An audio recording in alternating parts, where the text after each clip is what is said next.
Troy Miller, President and CEO of the National Religious Broadcasters, NRB.org. How you doing, sir? Hey, I'm doing well today. How are you doing, Andrew?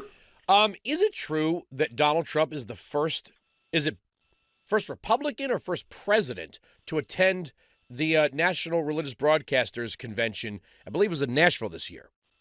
It was in Nashville. No, he's not the first.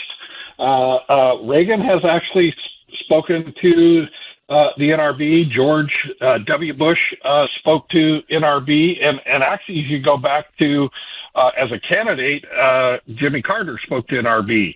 But he was the only candidate this year who we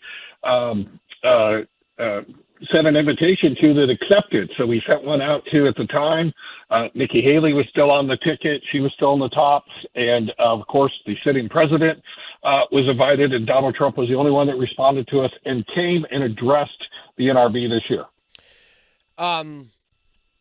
You know, it's fascinating. There's a lot of people that will say, well, Donald Trump's not really a Christian. Donald Trump this and Donald Trump that. Tell me if I'm wrong. You know, when it comes to reaching out to religious Americans, it's kind of a do no harm thing, right? It seems like religion is under attack, especially Christianity in this country. We're told that, for example, somehow the First Amendment says you can't have a Bible club in your school, which is multi-faith, by the way, because there's an Old and a New Testament. But you can have all the pride celebrations and drag queen story hours that you want, and that's just fine. And we've got this crazy reading of the First Amendment. I see Trump as someone who is an ally to people of faith in this country. Oh, absolutely. You're absolutely right on both accounts. First of all, most of us in the church and in the family church, it is all about do no harm. Don't interfere. We look at the government, look at the First Amendment, and says the government should not be interfering in the free exercise thereof, period. End of discussion, stay out of it. But yet with, the Supreme Court ruling about, falsely understanding Jefferson's letter to the Danbury Baptists of saying the separation of church and state, which doesn't exist in anywhere in the Constitution, that's been read wrong, where the state keeps pushing religion out, just push, which they're interfering in the free exercise thereof. But you're right. Trump himself has looked at the evangelical community, and he's seen all of the work that goes on in the evangelical community. Most charities come out of the Christian community. He sees all that work, and he's recognized it, and he's respected it. And that's been huge in his first term. He really lived up to and followed through of trying to get the government out of the interference with the Christian community rather than constantly interfering.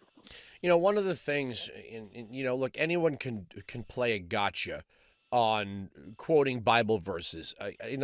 We're not expecting the president to be a biblical scholar or a professor of theology, right?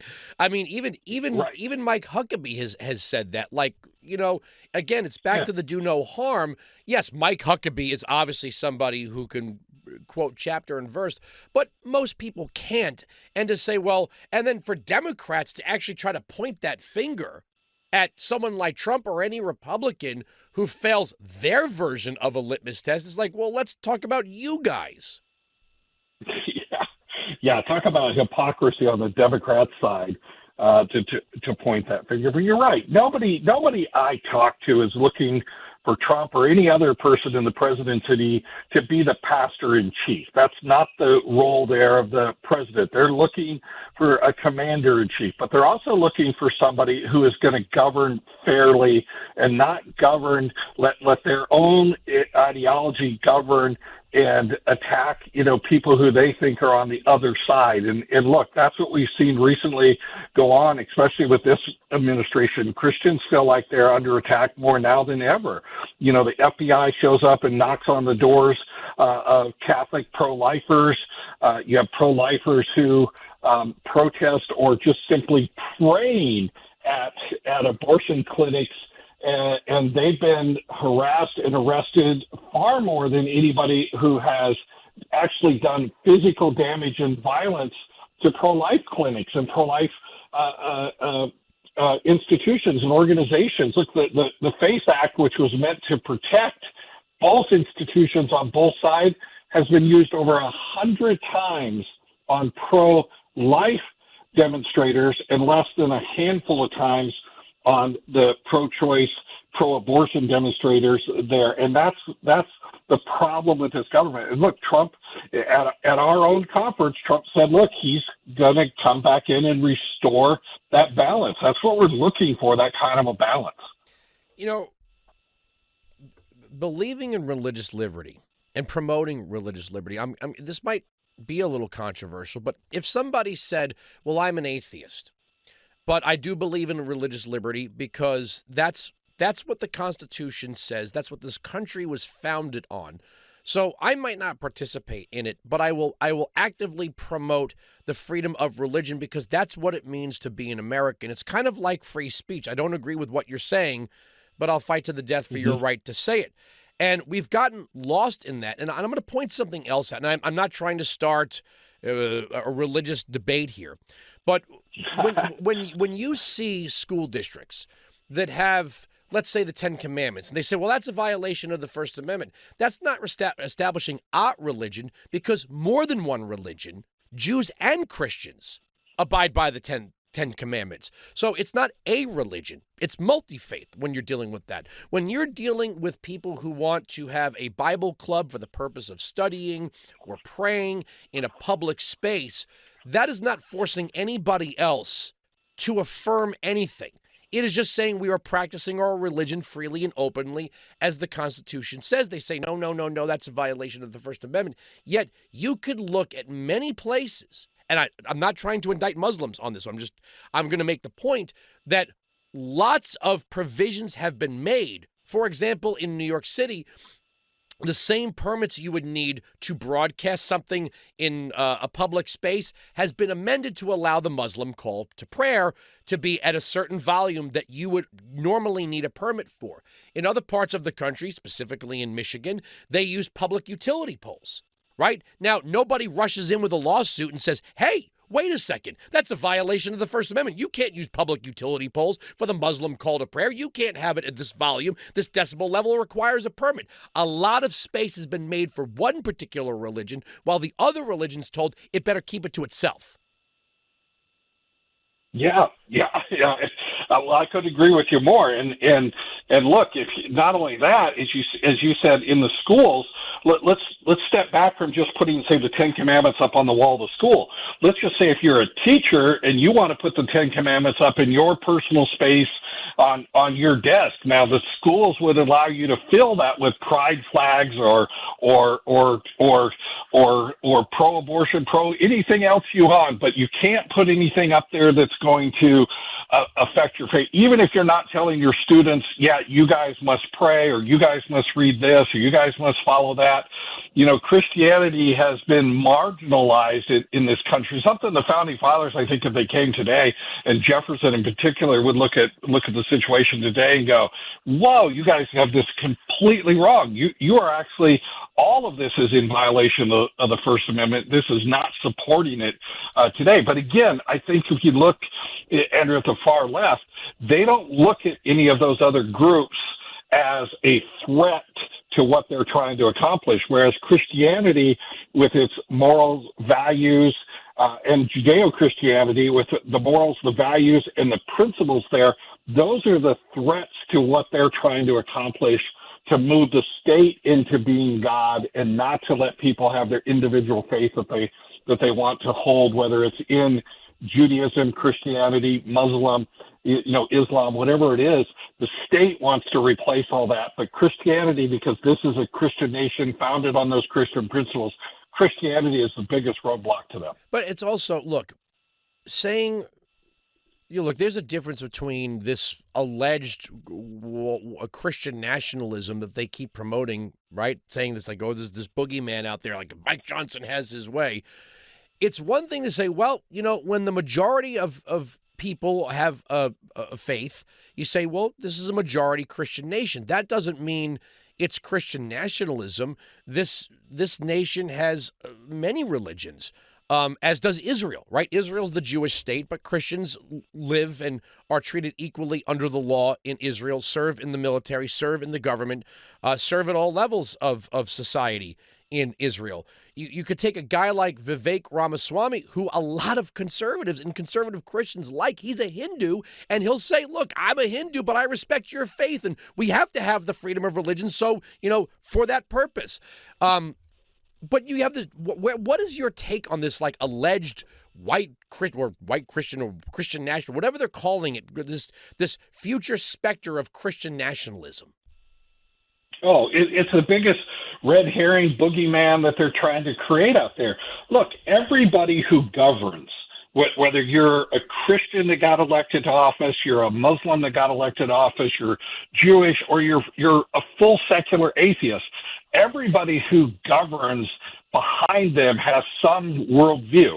And that worldview is driving their ideologies and their decision making. So why all of a sudden do we not talk about today that's going on? Do we not talk about LGBTQ plus nationalism, or do we not talk about atheist nationalism, or whatever nationalism is out there? Suddenly we want to make the boogeyman out of Christian nationalism, like Christians are going to get elected to office and then force us all to be Christians. No, nobody wants to see a government, and Christians in particular do not want to see a government that is playing sides in this game. But we do want to be governed by people who think like us. That's what the democracy part of our whole constitutional republic is about.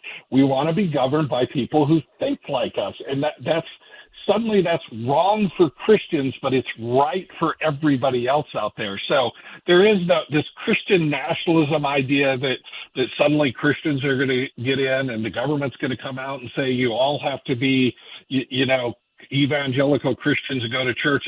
It's this whole scare and fear tactic out there that's meant to divide us, and it's meant to put these roadblocks in place so that their agenda can put in. Nobody's out there running going, if these atheists get in, they're going to make us all atheists. But look, if you look at our laws and look at the policies that have been put in, that's certainly what drives a lot of our institutions today.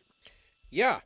It is kind of funny that they're out there worried about this Christian nationalism thing, yet they're the ones trying to squash. They say, well, there's a separate, like you said, the Jefferson letter, but any just simple reading of the First Amendment, the only thing it says is Congress. And think about this for a second. Let's just say, for the sake of argument, right? Let's just say it.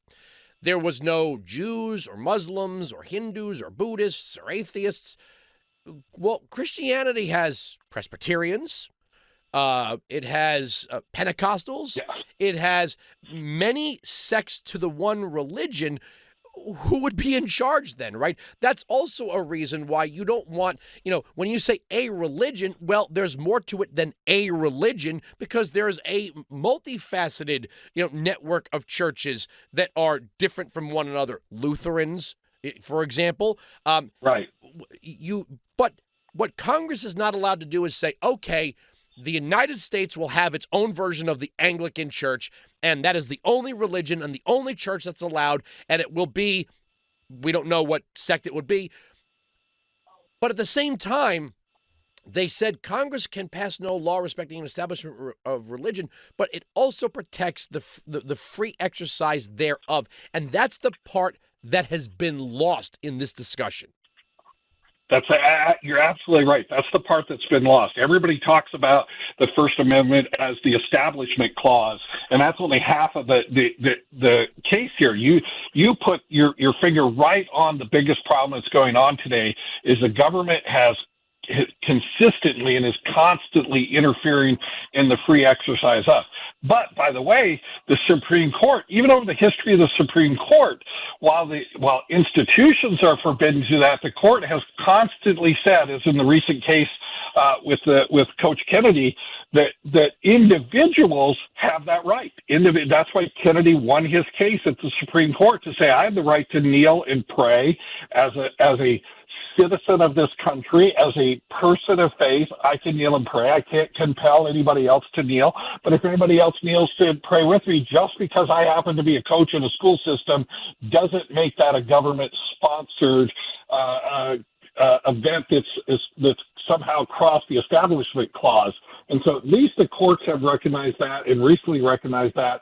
But the left and people are constantly pushing this establishment side at the expense of the free exercise of our conscience in this country to live out our faith the way we want to live it out. The government wants us to only have these houses of worship, and your faith stays there, but that's never what the founding fathers meant, and that's never what we, people of faith, have ever been called to. And it's also super petty, right? It's if a coach, kneels down on the 50-yard line, or even says, "Hey, if you want to pray before the game, I'll meet you out in midfield." What the hell is the harm in that? Like, what is the heck in the harm in that, right? Like, we're literally saying, if the worst thing your public school has, your government school has, is the 10 Commandments, maybe there's some schools that you know what I mean? Like, if that's the worst thing that you've got to worry about in this era of, gangs and violence. I realize teen pregnancy is, in decline, but you look at all the things that could affect a neighborhood school. If the worst thing that you're fighting over is whether or not the 10 Commandments are going up, you probably won the lottery in life. Yeah, boy, that's exactly right. Because as you said, if that's the biggest problem in a school today, that by the way, everybody would look at those 10 Commandments and say, look, if we lived by them, we'd probably be a lot better. But schools today that are dealing with, bullying, dealing with violence, have to have metal detectors, dealing with, students who go off the deep end. I mean, come on, we need a little bit more value in our lives today. The more value we pull out of that, the more of the values we take out of that, the more morality we take out of that. Look at the problems we have today. What is wrong with that? But I also, Andrew, on the reverse of it, we bring in all of these other negative ideas into the school systems, and those are okay.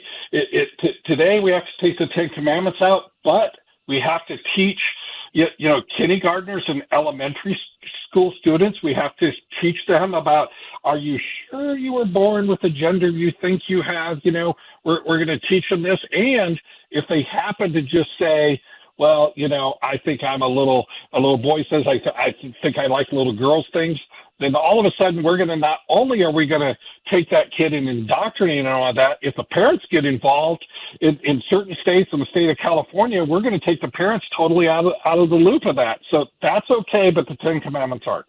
Yeah, Praying isn't. And we just saw in California, they signed a bill into law that says schools are not allowed to tell parents when their children socially transition or come out of the closet or engage in all sorts of practices. They're not allowed to even tell the parents anymore.